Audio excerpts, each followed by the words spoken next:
You are watching News 9 Live. I'm Krishna Kumar, and at this hour we are discussing what is going on in Israel. Thousands and thousands of people have been protesting against the so-called judicial reforms that have been proposed by Netanyahu and his government, and now it looks like all the protests are pushing those reforms back.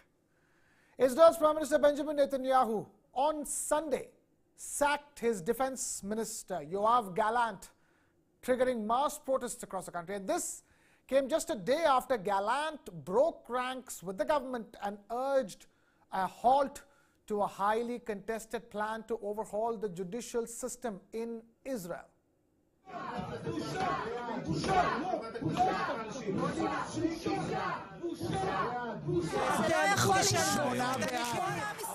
Even as shouting and chants of shame were raised at the Parliament Committee meeting, protesting lawmakers were ushered out with the help of security. But that's not all. Unions in Israel have called for strikes hitting aviation operations, flights, the healthcare sector, hospitals, and blocking major roads in Tel Aviv as well. Drums, flags, huge crowds and big banners with Netanyahu's face adjacent to words like crime minister and shut down nation. We'll discuss all of that in detail. But before that, here's a quick look at what's going on in Israel. Tens of thousands of people took to the streets across Israel on Sunday, angry after the country's defense minister, Yoav Gallant, was sacked. Just a day earlier, Gallant had broken ranks with the government and urged a halt to a highly contested plan to overhaul the justice system. Demonstrators blocked a major highway in Tel Aviv, waving blue and white Israeli flags and lighting bonfires. They also gathered outside Prime Minister Benjamin Netanyahu's private residence in Jerusalem. We are here for the democracy. Bibi is not here for the democracy. Thank you very much. We're here to protest. We feel that we have no other way.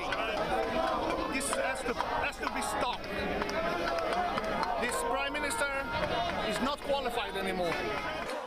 Police later used water cannon to disperse the demonstrators. Israel has been gripped by mass protests since the government announced its plans for the justice system in January. The new measures hand the executive wider freedom to name judges to the Supreme Court. In a televised address on Saturday, Gallant urged Netanyahu to suspend the legislation, warning the bitter dispute posed an immediate danger to national security. Netanyahu was on trial for corruption charges that he denies, has vowed to continue with the project. He says the legislation is necessary to rein in activist judges and restore the proper balance between an elected government and the courts. The United States said it was deeply concerned by Sunday's events and saw an urgent need for compromise. Israel's Consul General in New York responded to Gallant's sacking by resigning. Right, and to understand what's going on in Israel better, we're now being joined by Professor Scott Lucas, Professor of International Politics, Clinton Institute, University College Dublin, joining us live from London. Thank you, Professor Scott Lucas, for being with us on this broadcast. We're also being joined by Manju Sheth, former diplomat as well on this discussion. Manju Sheth, thank you so much for being with us here on News. And I'm going to begin with Professor Scott Lucas. Professor Scott Lucas, the protests in Israel have been going on for a couple of months now. They've only been intensifying and becoming greater. Now we understand that that bill, the judicial reform bill, is likely to be put on hold by the Netanyahu government in Israel. Well, last week, even before the developments that your correspondent talked about, the Netanyahu government made a slight, but I mean very slight concession on the bill, which would effectively allow the government to control the judges on the Supreme Court by naming them, as well as shielding Netanyahu from any prosecution over the bribery charges that he faces. It was an only slight concession, however, and Netanyahu indicated he would press forward. Then what you have just heard described is that ministers in his cabinet, including the defense minister, said, look, you're jeopardizing national security because of this. You had people gathering on the streets in hundreds of thousands in a country with just over 9 million people, And finally, you've had the president of the country, President Herzog, say, please halt this process because you are jeopardizing the safety of the people of this country. And I just have to put it to you, what happened is, and we have to remember the fundamental cause of this, it is sort of an authoritarian grab for power, but it's very personal. And that is Netanyahu was in the unique position of being chosen as prime minister after the last parliamentary election while being indicted on criminal charges, and he's trying to save his skin, and he's willing to completely alter the Israeli system, a system which is about to mark its 75th birthday to achieve that aim. And people, I think he's going to have to back away, but not quite yet. We'll see what he says in his speech later today. Right, and Professor Scott, correct me if I'm wrong. Apart from his own case, he also has his ultra right-wing, ultra orthodox allies to appease as well.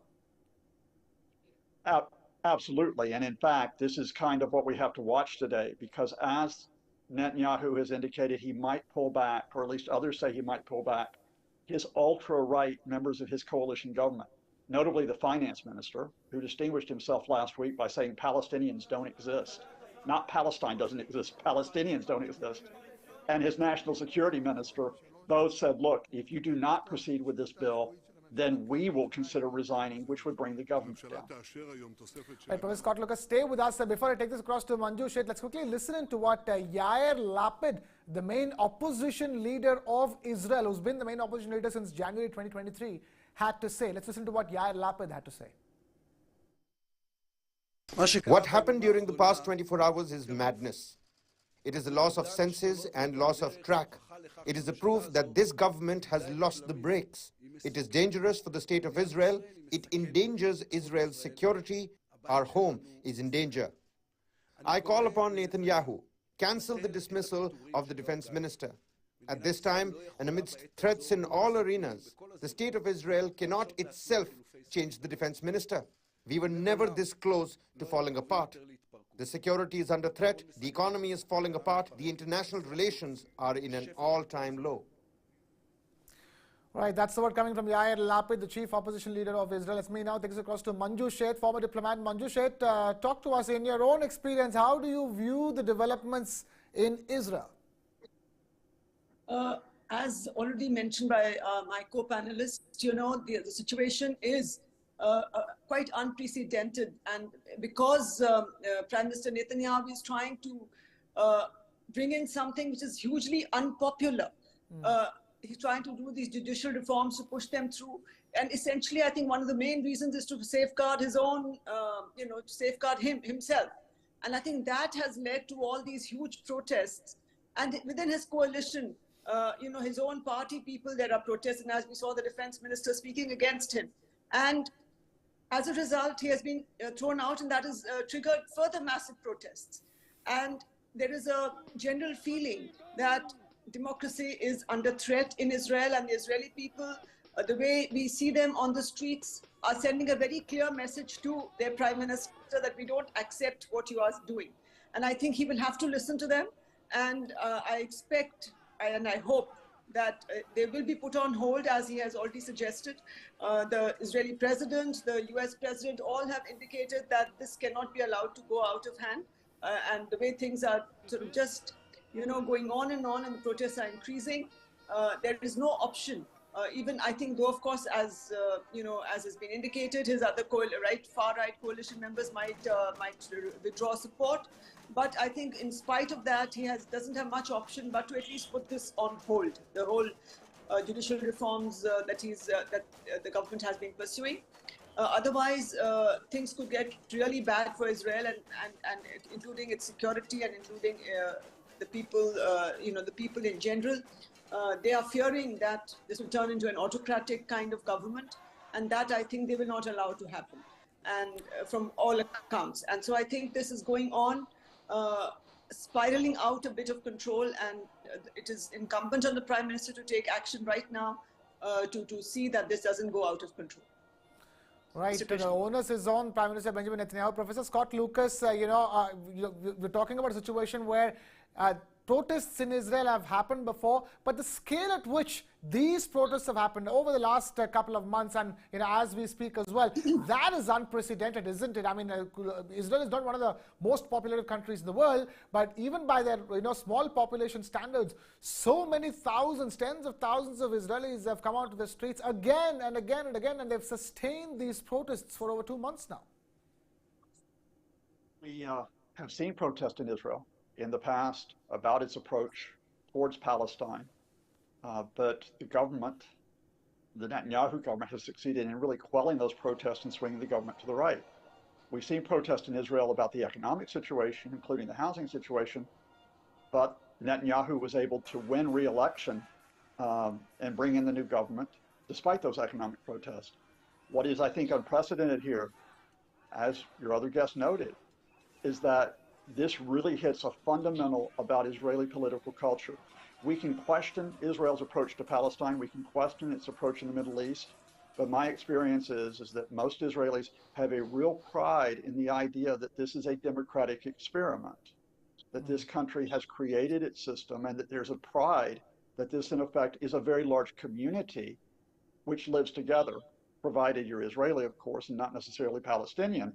And they see that community being threatened by not just Benjamin Netanyahu, but by now this far right, even far right by Israeli standards, fringe. And I think the question of whether this country can get through this challenge, well, we'll have to see. Because I think Netanyahu might pause today. He might pause because we have the Passover break next week. But after Passover, does he try to renew the legislation with some minor amendments, or does he finally scrap it and admit that he's gone too far? So I don't think today will be the end of the story. I think this is going to go on through the spring. Right, this is going to go on for a while. But my question here is that if it goes on for a while, what will be the international reaction to Israel and to Prime Minister Netanyahu? Professor Scott Lucas, do you expect pressure from other countries to be put on Mr. Netanyahu? We've already seen the pressure. Now, I have to distinguish. We're not talking about states, allies breaking relations with Israel. We're not seeing the United States or European countries break the military, intelligence, and political bonds. They're distinguishing between the Israeli state, however, and Netanyahu. So you saw German Chancellor Olaf Scholz, when Netanyahu went for a visit to Germany, call him out publicly at a press conference. When Netanyahu was in London earlier this week, you saw the UK government not give him any type of real publicity, public trappings. They kept that visit very quiet. And you've seen the US say, you're not going to visit us while this is going on. So I think there is very much a pressure on Netanyahu personally, if not the Israeli state, to rethink what he's doing. Otherwise, he will be considered illegitimate even amongst his allies. Right. I'm going to take the same question across to Manju Sheth as well. Manju Sheth, you've seen these Western powers, put pressure on Netanyahu. How do you think India would react? Or I'm sure India is watching all the developments in Israel. India is watching all these developments and very carefully. Israel is a close partner of India's, and we have very good collaboration with the Israeli government and Israeli people as well. People-to-people contacts are also very good. And I think we will only, I think we are watching it closely, but I'm not sure we will, take any sort of action to call them out, but we can only if send privately. I don't think there'll be a public messaging, but there will be, I'm sure, a message conveyed that we'd like to see this settled and not to see this massive protests that are going on, which are affecting the people, they're affecting the economy, they will eventually affect the the bilateral ties as well. If they're allowed to go out of hand, if the government falls and if there's utter chaos in Israel, it'll be a very sad day. And I think that kind of messaging, if at all, will go privately. I don't expect a public message to the Israeli government or to the Prime Minister. Right, Professor Scott Lucas, at this stage, is there now a possibility of the Israeli government falling yet again? We've seen such political turmoil in Israel with governments changing so many times, 4 times in the last 5 years. Is this one too set to bite the dust? Yes. Now, I have to emphasize, as my colleague has, this is very much a matter for the Israeli people. This isn't a matter for another government to step in and say, you've got to get rid of him. But the Likud party, Benjamin Netanyahu's party, only has just over a quarter of the seats in the Knesset.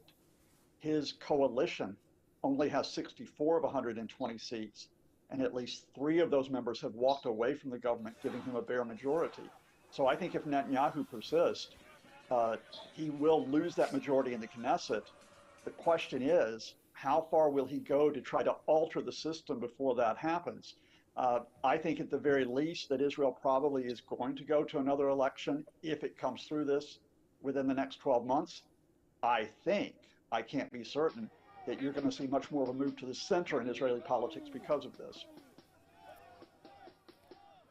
Right. Professor Scott Lucas, Professor of International Politics from Clinton Institute, University College Dublin, joining us live from London. Before we let you go, Professor Scott Lucas, tell us, help us understand, right now it's a law and order, it's becoming a law and order situation on the streets of Israel with the kind of protests and the kind of pushback that the security forces are doing, that is not a situation that can be maintained for too long, especially with the fact that the government refuses to back down on this judicial reform bill. Well, we'll see. And I think here I need to make a contrast, which is it is very troubling what's happening in Israel. But let me put this comparison with you. We have had it possible where hundreds of thousands of Israelis, much of the country, have been able to come out and protest. And although you're seeing some shots of clashes, relatively minimal, as it were, violence that has accompanied that. Contrast that with other countries, for example, a country like Syria, where protests were brutally repressed, leading to 12 years of conflict, or indeed the situation in Iran right now. So I hope, and I maintain hope, that the Israeli community will find its way through this, that decency will prevail, that the Israeli system will prevail, and after Mr. Netanyahu backs down, perhaps that decency can extend to the Palestine question as well.